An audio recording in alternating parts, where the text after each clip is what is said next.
Alors, dans cette vidéo, nous allons voir comment décomposer un vecteur quelconque dans la base des vecteurs propres.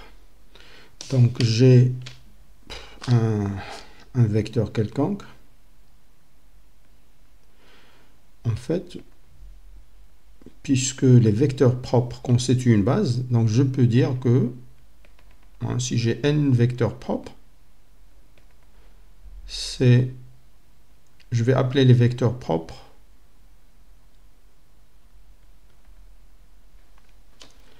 les vecteurs AI. Okay. Donc j'ai n vecteurs propres et tout vecteur propre, il peut être écrit sous forme de somme et coefficient fois les vecteurs propres. Alors nous allons supposer que les vecteurs propres, ils sont normalisés par rapport à la masse. Ça veut dire quoi normalisé par rapport à la masse? En fait, ça veut dire que AIT fois M fois AI. Donc, si je prends le même vecteur propre et je poste et prémultiplie par A, je trouve que c'est égal à 1. Bien sûr, et là c'est général, donc j'ai AIT M à J égale 0. Les vecteurs propres sont orthogonaux par rapport à la masse M et la matrice K, bien sûr.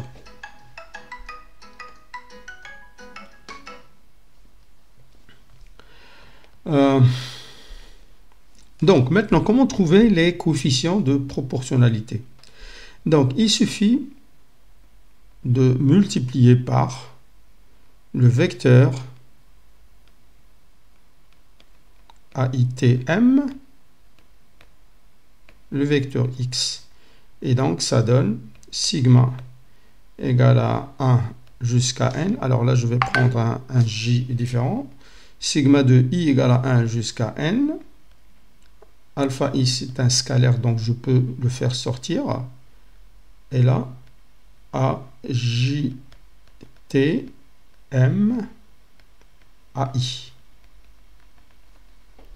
Et donc, qu'est-ce qu'on remarque dans cette formule? En fait, on n'a plus une somme, mais on garde un seul terme. Et ce terme, c'est alpha J. Et comme les vecteurs propres sont normalisés par rapport à la masse, en fait, c'est alpha J.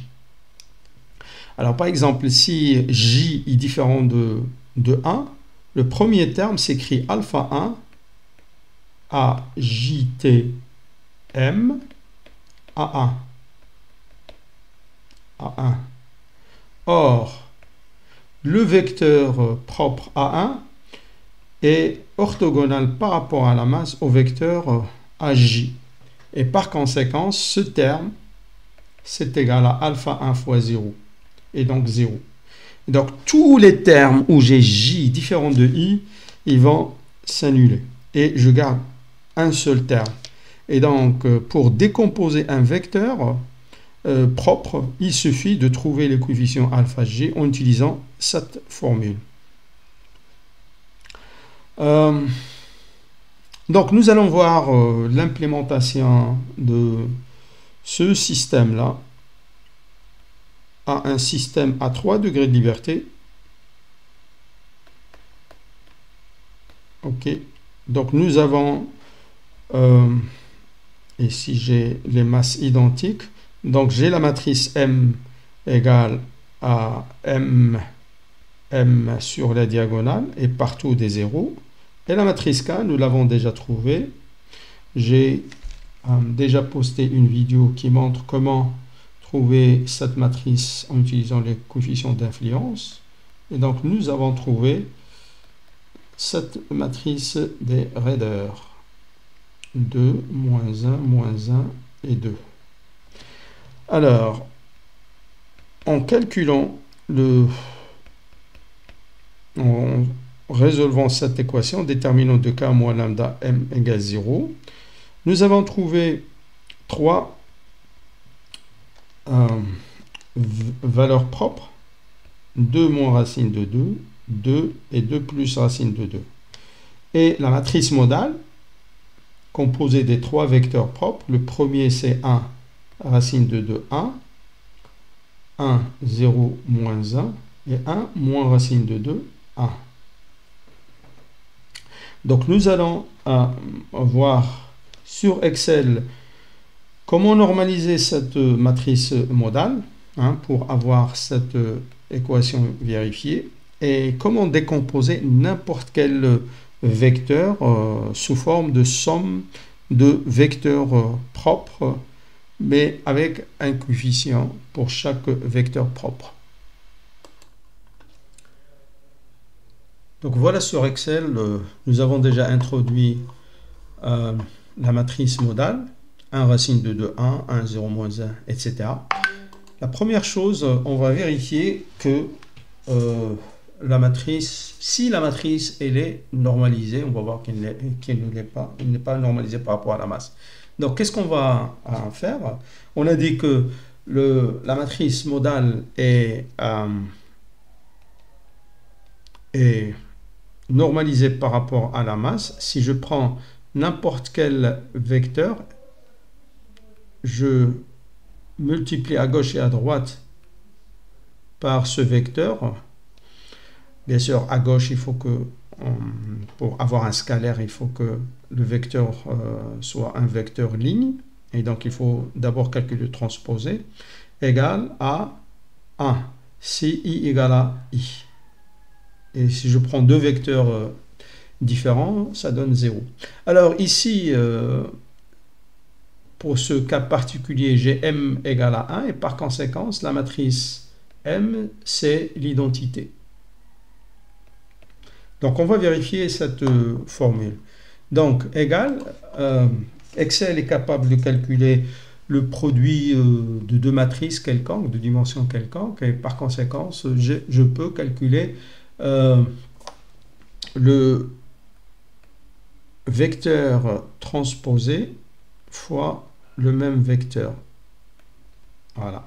Et là, on va voir est-ce que c'est égal à 1.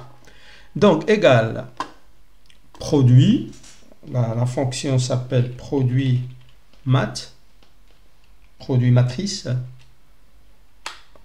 Alors, je prends le transposé du premier vecteur propre et je le multiplie par le même vecteur. Je ferme.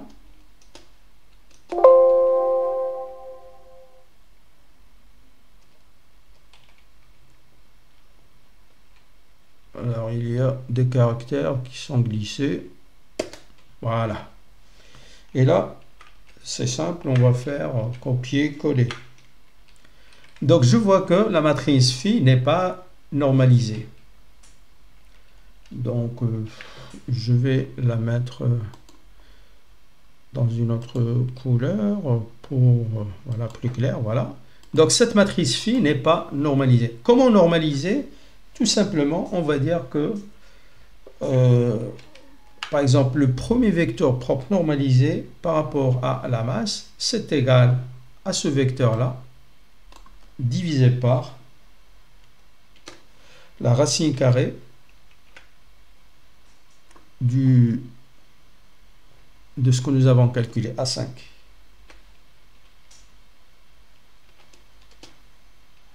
Erreur.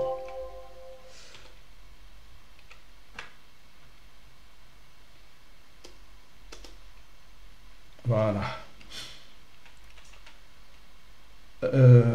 Donc ici, en fait, on trouve une valeur différente de 1. OK? Alors, il suffit de prendre le vecteur original et le diviser par, et diviser chaque élément de ce vecteur-là par la racine carrée de ce que nous avons trouvé. Et puis, le nouveau vecteur, le vecteur obtenu, il va être normalisé par rapport à la masse. Et donc là, pour le vérifier, je vais, voilà, je calcule le produit du transposé du vecteur obtenu par lui-même et je trouve bien égal à 1. Voilà, donc ma matrice, mon premier vecteur, elle est normalisée. Je fais de même pour le reste. CTRL V, CTRL V. OK. Bon, je vais changer la couleur de cette matrice-là pour la distinguer. Alors, ce qu'on peut faire aussi, c'est vérifier effectivement que le transposé de la matrice modale fois la même matrice, c'est égal à l'identité. Donc, je sélectionne les 3 x 3 cellules et je dis c'est égal produit matrice, produit. Alors, mon clavier joue des rôles. Transpose. Je prends le transposé de cette matrice et je le multiplie par la même matrice. Et puis, CTRL-SHIFT-Entrée pour calculer ce produit-là. Et qu'est-ce que je vois? Sur la diagonale, j'ai bien 1. Et puis ici, en fait, j'ai des erreurs de calcul, des erreurs d'arrondi, comme on les appelle, round-off errors. Et donc, j'ai bien phi' fois phi égale à l'identité. Alors maintenant, je veux décomposer un vecteur. Donc, je spécifie ici un vecteur, par exemple 1 à 1. Je vois que ça ne correspond ni au premier mode, ni au deuxième, ni au troisième. Mais en fait, le 1 à 1, je peux le décomposer en une somme de vecteurs propres, avec des coefficients différents. Alors, nous avons déjà trouvé la formule. Donc, la formule, c'est alpha i égale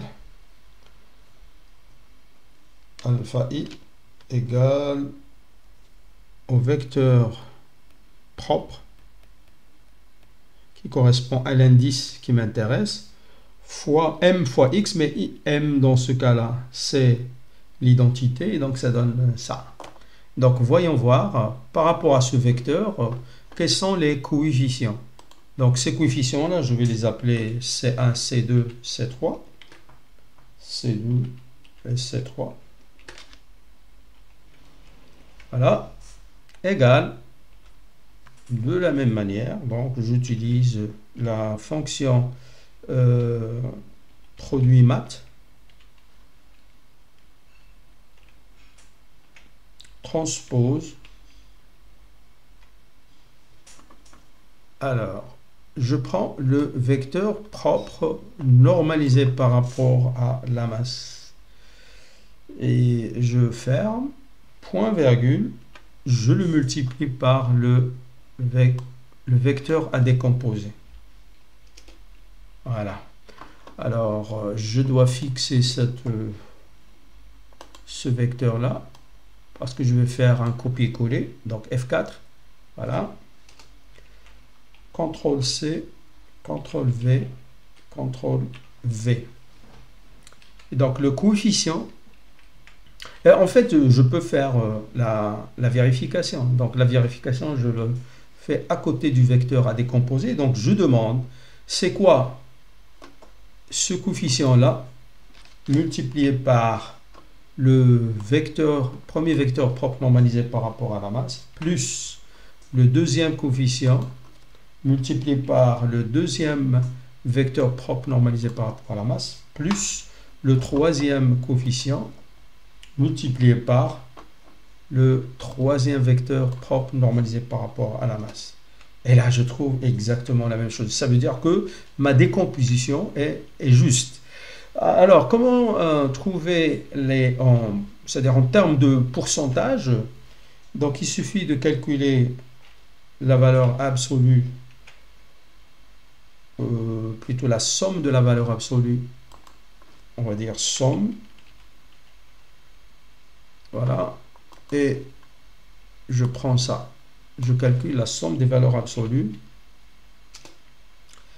Et je dis que le premier coefficient en termes de pourcentage par rapport à l'ensemble, c'est égal à la valeur absolue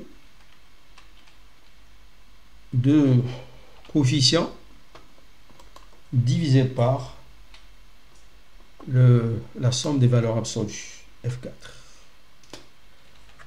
Je multiplie par 100 pour le montrer, la contribution en pourcentage. Voilà. CTRL-C, CTRL-V, CTRL-V.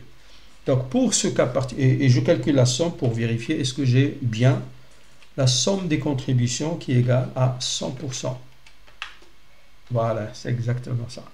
Donc, ce vecteur-là, 1, 1, 1, en fait, il contient 85% du premier mode, pas de deuxième mode, et 14,6% de troisième vecteur propre. Alors, si on change, je mets une valeur plus grande. Là, ça ne change pas. Et en fait, tant que le vecteur est symétrique par rapport à la deuxième colonne, je vais toujours avoir le deuxième qui est antisymétrique, qui ne contribue pas. Et donc là, il suffit, par exemple, de prendre 1 moins 1 pour casser la symétrie. Et voilà. Par exemple, 1, 2 moins 1, ça fait 1/3 du premier mode, 1/3 du deuxième mode et 1/3 du troisième mode, etc. Donc voilà comment décomposer un vecteur en somme de vecteurs propres.